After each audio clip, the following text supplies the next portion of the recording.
everybody, Dr. Moose here. So today the muscle that we're actually going to be featuring on Muscle Monday is the TFL, the Tensor Fascia Latae, also known as the IT Band. And so this muscle is actually kind of interesting because there's a lot of unique features that we see with this. It's also an injury that is, tough to resolve in a lot of cases. So we're going to share some of the things that we typically see, that can affect this muscle underneath, other than just the structural stuff. So in Eastern medicine, the TFL is actually related to the large intestine. So kind of like we talked about last week with the hamstring, wanting to go through and kind of get some of the inflammation in that large intestine meridian under control by removing some of the bad bacteria, those kind of things like that, trying to rebalance with good bacteria, watching out for inflammatory foods or food sensitivities are all things that we can do to kind of improve the health of the large intestine.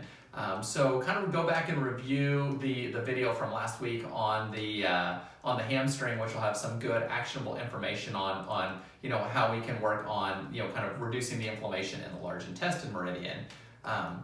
One of the things that we actually see super unique with the TFL or the IT band is oftentimes it can actually be an indicator of iron deficiency or iron deficiency anemia. So when we start to see pain kind of happening right in here in this area at the top part of the muscle and kind of trending down the leg down like this, and then ultimately where most people will kind of feel it is right on the outside of the knee, one of the things that we'll actually see is that iron deficiency can actually be a big component in this. So I actually had a patient in the office that came in about a few weeks ago, and we'd been evaluating, she'd had this injury for about a year or so. And after doing our evaluation, we kind of were like, I think that there might be an iron deficiency related to this. We started her on some iron, and within a couple weeks, she actually, the pain had completely resolved that had been there for a year. So just kind of showing that, she had done, all kinds of different therapies, rehab, stuff like that, and it just wasn't making any progress. And that was because she was actually missing the nutrient that her body needed to fully recover.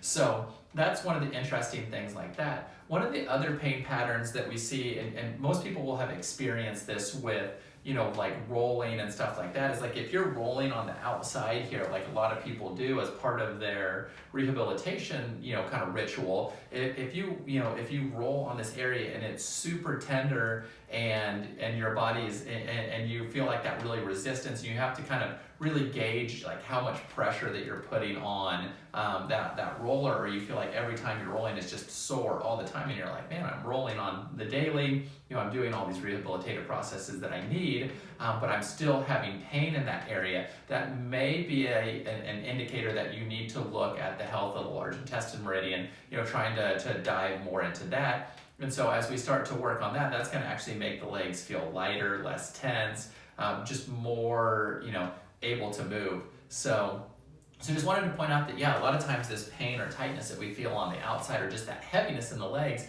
actually is going to relate to the large intestine meridian. And then so for all of our like manual therapists, physical therapists, chiros, those kind of people that are watching these videos as well, one of the unique structural things that we see with the IT band is a lot of people are really focusing on the IT band, on the TFL muscle. But one of the things that we really see that's actually going on with this, and why I think it's actually, one of those injuries that is harder to get under control, is oftentimes the foot, specifically the talus bone, is an area where when things get locked up, aren't moving, that actually can create some issues with the IT band. So I think it's also really important if you're, kind of working in the physical medicine side of things, PT, chiropractic, manual therapy, those kind of things, that you're also, when people come in with an IT band issue, that you're also working on addressing the foot, specifically the talus, some of the other muscles that are associated with that whole area. So taking a look at that can actually be a really, really,